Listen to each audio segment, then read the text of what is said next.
لا لا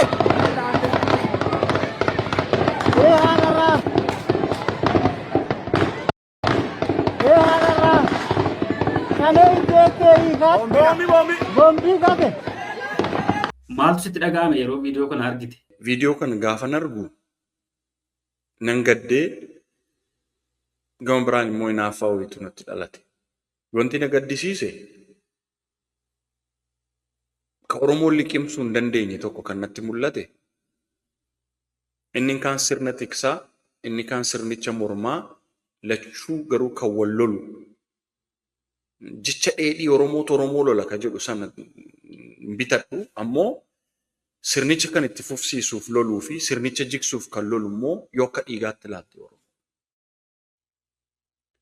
Amma lachuu kana gidduu wal lolaa lubbuun badu haadhuma Oromoo boo'a. Haadha Oromoo fi lubbuun garaagarummaa hin qabu. Ati sirna tiksii du'i, sirna mormii du'i, ajjeefamii wareegamatti kaffaltu haati Oromoo numa boossi. Dachee Oromiyaa keessaa immoo qabeenyi kabadus lubbuun kabadus Oromiyaa irraa. Kun nama gaddisiisa. Utuu wal hubachuun danda'ame kun hundumtuun dhufu ka jedhu jechuudha. Sirni kun Oromoof hin ta'u yoo ta'e Oromoon sirna kana qaaqee akka isaaf ta'u yookiin kuffiisee akka sirna isaa ijaarratu akka Oromootti wanti hojii maneen hojjetamuu qabu Oromoon akka Oromootti hin hojjenne hoogganni siyaasaa Oromoo hojjenne. Gama biraatiin immoo hinaaffaan natti dhaga'ame. Utuu tokko ta'anii lolanii eessa geenyaa ka jedhu. Jegnummaa kana lamaan gaafa walitti fiddu yeroo baay'een dubbadha.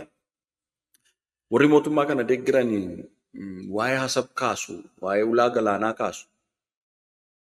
Amma Oromoon ulaa galaanaa argachuuf yookiin Sudaan kana faa sodaatee waasa'a. Oromoon waa'ee Sudaanidha, waa'ee Itoophiyaa biyya keenyaadha, waa'ee Masrii kaasa. Barsa dhugaa dubbachuudhaaf milishaa Oromoo ijaaramee jiruuf waraana bilisummaa Oromoof poolisiidhuma Oromiyaa bakka tokkotti ijaarte ulaa galaanaa mitiin siin jedhee beeki. Masrii keessa baanee Meeditiraaniyaaniitti neevii siilii ijaaruu dandeenya. Humni Oromoon qabu.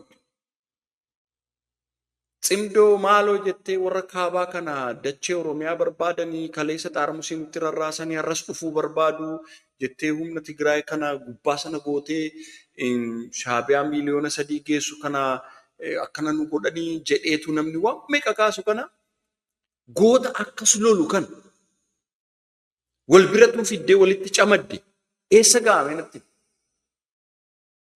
Inni kun akka qabu hin barbaadu Oromoon. Ani waan nu badde tokko Oromoon haqaaf qabsaa dhugaan barbaadaadhaa dhugaan jaallatu.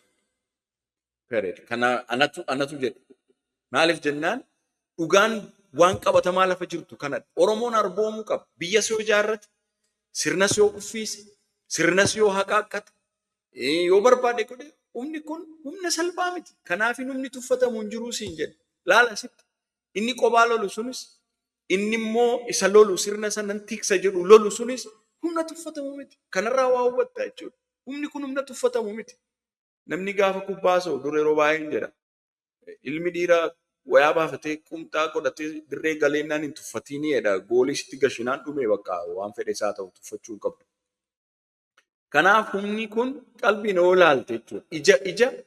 Ija wayyabate yookiin immoo qalbii gaariin Oromoodhaaf dantaa Oromoo qumxaa siyaasaa keessaa baastee yaadda ta'e humni kun utuu walitti dhufe maaltu dhufaa akka jiru na inaafsise.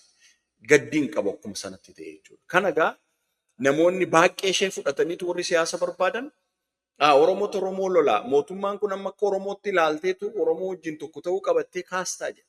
Garuu ani Oromoodha. Oromoof waa fidaa jedhaa jira. Lakki ati Oromoo mitii jechuun qabdu. Natti fiddu Oromoof hin ta'uu jedhuudha qabdu. Isa Oromoof ta'u walitti dhufne akka Oromoof ta'utti yoo goone immoo isa geessaa jechuudha. Isaan kaleessa sannaa ilkee hafannifamu, maayilee fidaa hafannifamu jedhee namni haasa'aa ture har'a barbaaddu bara inni taakkala uumaatti diisii irratti iyye suni Daawudis Marroonis otuu dhufanii achi dhaabatanii Juwaaris otuu dhufee numa iyye. Isaan akkatti si ilaalan qabu. Ati akkatti of ilaaltu qabda. Akkatti of ilaaltu kana maaliif hormatti hirkachuurra hundumtuu walitti hirkachuu maaf hin filatu? Humna kana walitti fiddee ilaalta eessa ga'ama ka jedhu sun Hinaaffaa guddaatu natti dhaga'ame. Egaa viidiyoo sanarratti jechoonni jedhamaa turan afaan Kiswaayilii xiqqoo nan dhaga'a wanti kaka'u jira. Namoonni jechoota gara biraatiin wawwaaman sun sis qophii keessa anas ni ilaallatu yaada dhuunfaa keenyaa kan ibsannu ammoo hinaaffaa guddaatu natti dhaga'ame. Utuun humna qabaadhee akkuma jaarsi sun jedhan ofii wareegamee humni kun tokko ta'ee Oromiyaa tiksee akkam natti ture. Egaa yeroo waan kana kaasnu akkuma jalqaba jedhee kun yaada lafarra jiru waan ta'eef akkuma kanatti akka nu hubatudha kan barbaannu namni biraanis sagantaa kana kan hordofu. Namoonni gariin amma erga viidiyoon sun ba'ee boodallee wantoonni baay'een achirratti ka'aa turan erga gootummaan namicha qofaa isaa dhaabbatee lolaa ture booda wareegamee sana kaasanii baay'ee faarsu turani, baay'ee jaju turani. Namoonni gariin immoo humna kan humnoota lamaan gareen humnoota lamaanuu jaju yookiin gareen humnoota lamaanuu faarsu akkuma ati jette humna xiqqaa miti. Kana jechuun yaadi gamaa gamanaan jiru kun deemee akka uummataattuu uummata kana wal dura dhaabuutti yoo seene balaansaa kana caalaa ulfaataa ta'uu danda'a laata? Amma namni kanaan dura mootummaa kana sirnatu wal lolaa jedhamaati kan ture. Sirnatu wal lolaa. Amma yaadi sun akkuma jirutti ta'ee gara sana keessaa ba'uu danda'a laata? Ejjennoo sirnatu wal lola jedhu sana keessaa ba'ee namni akka namaatti yookiin akka uummataatti uummatamni tokkichi kun tarii dhimma kana irratti yaada adda addaa qabatee wal dura dhaabbate yoo dhiibbaa wal irratti godhe yoo wal balaaleffannaa yoo dhufe qoqqoodaminsi yoo dhufe haala kanaan jireenya hawaasaa kun humtuu hin jeeqamu. Fakkeenyaaf waa'ee Gujii keessatti ta'e kana kaasna yoo ta'e lola gamaa gamana faallaa lamaan jiru kana keessa ilmaan ijoolleen Gujii jiru lamaan isaanii ni jiraatu. Fakkeenyaaf lola sana keessatti namni Gujii tokko keessatti hirmaatee inni wareegame sunis ilma Gujii yoo ta'e inni garee faallaa sanaa jirus yoo ijoollee Gujii yoo ta'e hariiroo hawaasummaa kana keessatti rakkoonni fidu hin jiraatu. Akkasumatti duuchaa maanii sirnatu wal lola jennee haga yoomiitti akkasitti deemuu dandeenya? Humni kunoo humna garaagaraan jiru kunoo humna walqixaa, humna hin tuffatamne, humna garee kanatti dhabaadha, garee kanatu cimaadha hin jedhamnedha. Humni kunoo mootummaa kan deeggarus akkuma jalqaba kaasne humna xiqqaa miti. Humni mootummaa garee faallaa mootummaa deeggarus humna xiqqaa miti. Humni kun deemee waliin jireenya hawaasa keenyaa irratti dhiibbaa akkamii qabaachuu danda'a? Kan jedhu sana utuu xiqqootti dabaltee gara qabxii keenya ishee dhumaatti dabarre. Wantoota tokko irratti kaasuun barbaadu. Maaliif inni kaasuun barbaadu iddoo mul'atee dubbatu kana eela sibiilaa fi eeleen wantoota irraa hojjetame qiraaciin kun walqixxee dafanii ho'ani. Namni hubatu ni hubata. Kan hin hubanne immoo turee galaa fi waan Oromiyaa lixaa keessatti ta'u yoo argite humni gariin mootummaa mormaa jedhameetu yookiin mootummaa kana barcuma jalatti qabdaa jedhameetu wareegama hedduu kaffalaa. Sirna sana baattuu. Sirna jechuun jechoota tadeema miti. Sirni baattuudha. Namatu sirna sana baata. Baattuun sirna sanaa immoo akka qomootti yoo saba tokko ta'e suma sana jechuudha. Wanta biraan qabu. Itoophiyaa tiksuudhaaf Oromoon qabsaa'aa ture. Oromoonni garee wareegama kaffalaniiru sirna sana tiksuudhaaf. The same time sirna sana kuffisuuf immoo Oromoon wareegama kaffaleera jechuudha. Garuu akka Oromootti wareegamni kaffalame sun akka Oromootti kaffalama. Warri mootummaa mormuu inni kaan immoo mootummaa kana jalatti sirna qabdaa jedhee inni kaan immoo mootummaa kana kan mormuu qabdaa jedheetu ajjeefama. Wareegama hedduu kaffalame jechuudha. Wareegamni kaffalame sun har'a Oromoon qaama isaa ajjeese beekaa, kan isaaf duus beekaa, giraajuwaalee akkanatti yootti fufamee rakkoon akka hawaasummaatti jettu dhufuu danda'a. Hedduu isaa komanti godhuun barbaadu. Maaliif jennaan yeroo marra ga'u hundumtuu deebi'ee kaasa waan ta'eef gaafa irra ga'u haa dubbatamu garuu gabaabumatti haalawwan akkasii kun dafamee sirna irratti qabsoof noo ta'e sirna nuu ta'u sana akkamiin ijaarranna jedhee qabsoo sirna irratti xiyyeeffate godhuu inni sirna tiksus immoo sirna kana itti fufsiisa yoo jedhee bifa kamiin Oromoof Oromiyaa irratti ol hubata wayita kun kaasaa yeroo baay'ee dubbachuun barbaadan namni hin kaasu waan ta'eef. Hayyootuma Oromoo kana walitti waamtee sirna nu morminu sun isa kamii sirna nu ijaaruu barbaannu isa kamii eessatti garaagarummaan keenyaa kamtummoo aarsaatuun kaffaliin nu baasaa jedhi wal bira kaayee xiinxalii dhiyeessitu jettee kanuma isaatti harkifata malee hoogganuma Oromoo kana walitti fidee differensiin keessan maali? Maal barbaaddu? Oromoon kana barbaada yoo ta'e ati akkamiin kana Oromoo fiddaa jettee utuu walitti qabde dhiigooma dhuunfaa isaarraa ba'ee deemuu barbaadu malee walakkaan inni aangoo irra jiru aangoo isaa turfachuu barbaada. Aangoo isaa irra turfachuuf malawwan hedduu dhaata. Inni sirni kun hin ta'u jedhu immoo aangoo yoon qabaadhe malee sirna hin barbaadu ijaaruu hin danda'u jedha. Inni kun kennuu hin barbaadu. Kana gidduutti wanti deemu inni tokko umrii dheereffataa inni tokko immoo aarsaa gabaaffadheen godhaadha aarsaan kana gidduutti kaffala. Gad paametu taa'ame garuu dhiphinni jiru baay'ee xiqqa. Garaagarummaan jiru dhumuu hubatamuu liqinfamuu kan danda'udha. Kana gidduutti garuu kan miidhamaa jiru ummaticha. Kana gidduutti garuu sabboonummaa Oromoo booda warra dhufetu dagaagaa jira jechuudha. Har'a sabboonummaan Amaaraa waggaa 4 hin guutu. Har'a sabboonummaan levelii kamirra akka ga'an argiteetta. Kaleessa waggaa 27 si bitee har'a survive godhee lola hedduu gaggeessaa akka jiru humna uurataa akka jiru warri kaabaas jechuudha.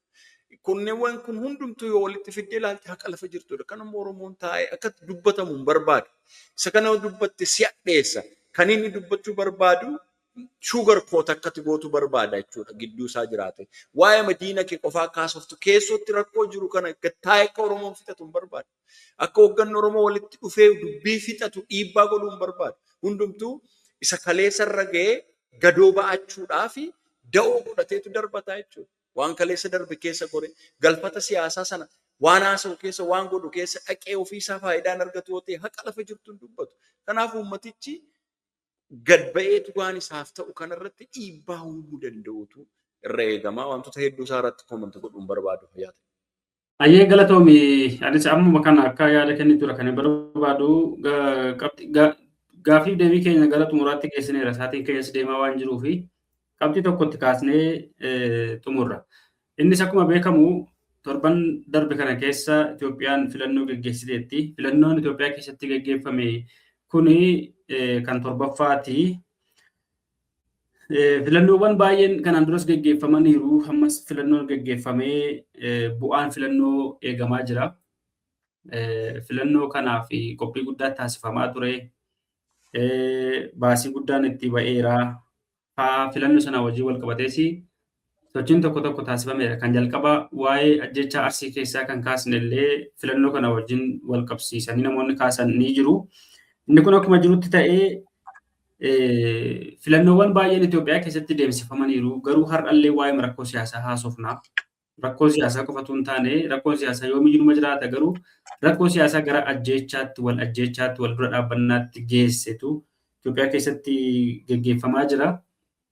Akkamitti ilaalta filannoon inni darbe fakkeenyaaf filannoowwan marsaa 5 kan darban sana bara Adwaa'ii keessa gaggeeffame ergasii jijjiiramni ni dhufe filannoon tokko gaggeeffame jijjiirama booda kun filannoo marsaa lammaffaa jechuudha. Akkamitti ilaalta tarii adeemsa filannoo kana keessa maal taajabaa jirta? Jijjiiramni dhufaa jira?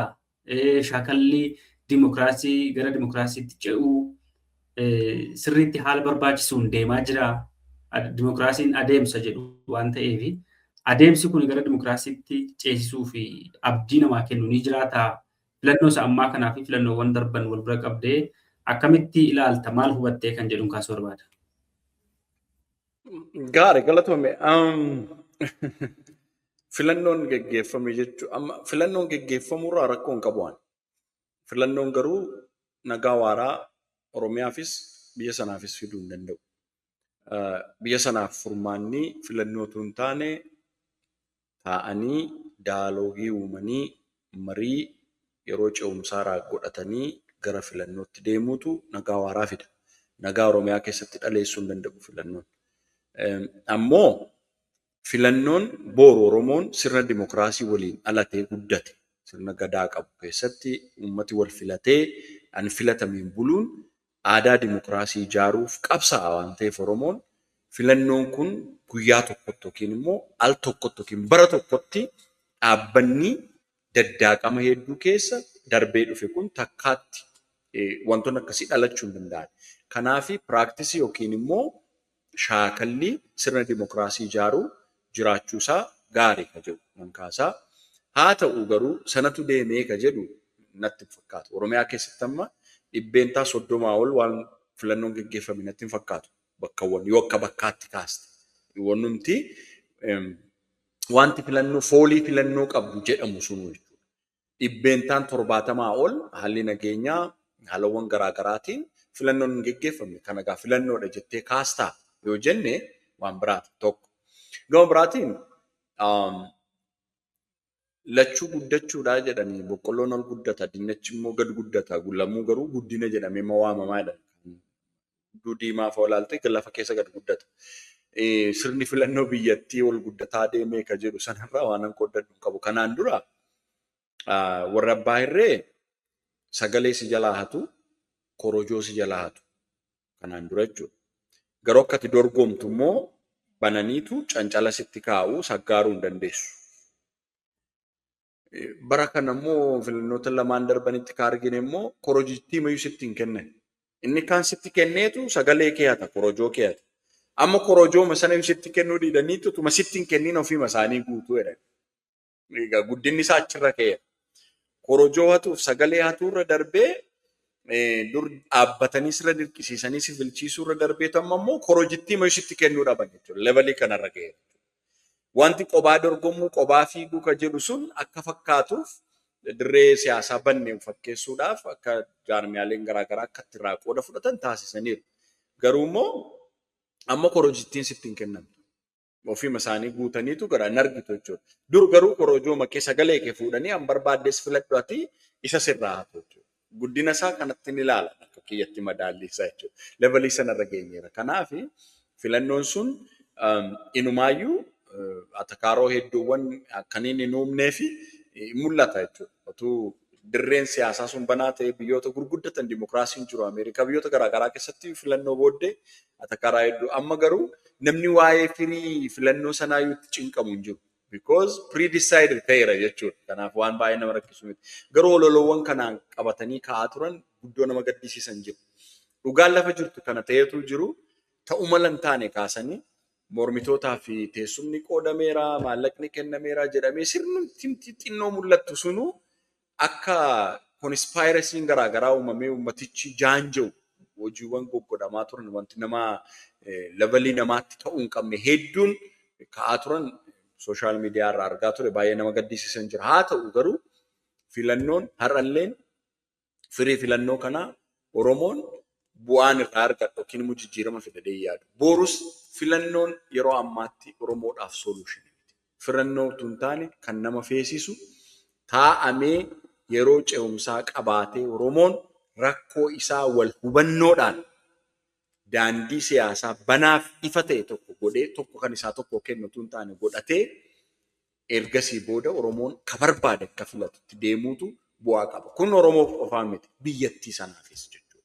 Warra kaaniifis kanatu furmaata kan jedhuun kaasaa. Egaa marii keenya irratti kanuma yaada kennadhaa. Tariitii daawwattoonni keef dhaggeeffattoonni keenya akka hubatanitti wantootawwan ka'an beetuqamuu hin qabnutti yaada kennanne yaadichi ka kallattii miti ka keessa miti yaada kiyyadha. Ani immoo garee tokkos murna tokkos bakka hin buune yaada dhuunfaa kiyyaan ibsadhaa.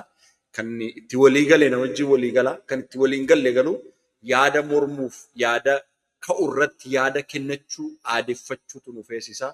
Arrabsuu xiqqeessuu utiin waan biraatiin bu'aan dhufu hin jiru. Oromoon yaada garaagaraa qabu bakka tokkotti fidee ifoomsee kaasee hogganni Oromoo qabsoon Oromoos Oromoon nan ilaallata kan jedhu. Oromoon waaqa isa uumeyyuu na ilaallata dheekomata. Kanaaf ka Oromoof qabsaa'u maaf tuqama jechuun hin jiru. Yoo gaarii godhe itti dinqisiifame yoo badii qabaate gaafatamummaa qabaachuu danda'u qaba. Oromoon gaafatamummaa namatti hin kennu jechuudha. Gaafatee waan sitti kenne siin gaafatu. Namni kamuu akka Oromoof ta'utti tun taane akka ofiisaa fedhetti godhaa.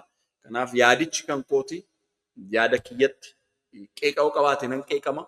Yaadichi fudhatamoo ta'e hin bitattu. Rakkina jirutti immoo anatu qeeqama kan qophichaas yookiin immoo kan keessummitii ka jedhuun duqachuu barbaada fayyaa ta'e. Ammallee walaba taatee maqabxii tokko akka dhimma filannoo kana wajjin wal qabsiisee akkuma dhuunfaa keetti akka eenyuunuu bakka buuteetu hin taane walabuma taatee akka nama tokkootti akka nama yaada qabu tokkootti akka nama kun furmaata nama jedhee yaadu tokkootti yaada tokko akkatti kaastu nan barbaada dhimma filannoo kana wajjin wal qabsiisee. Amma bara kana filannoo kana keessatti haalaan baratamneeni adda bilisummaa Oromoos keessatti hirmaateera. Kan duraan immoo keessatti filannoo keessatti hirmaataa ture KFO'n keessatti hirmaanne gama Oromootiini. Hirmaanne jechuun hin danda'ama xiqqaa waan ta'eef hammisaa. Asirratti kan hin kaasuu barbaadu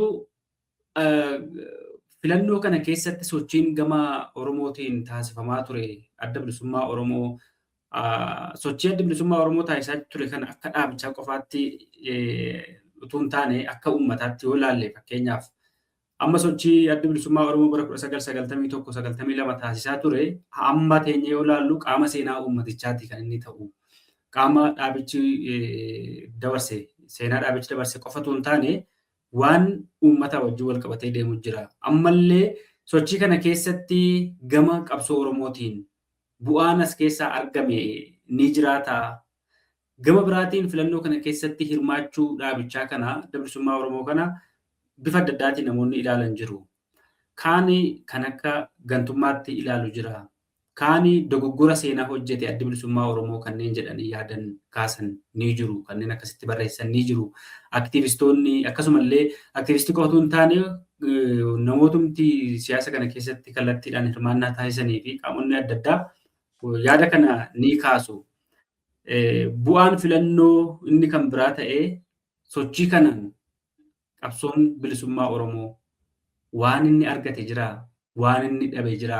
Isa kana akkamitti ilaaltate? Bu'aadha moo miidhaadha jettee hubatta?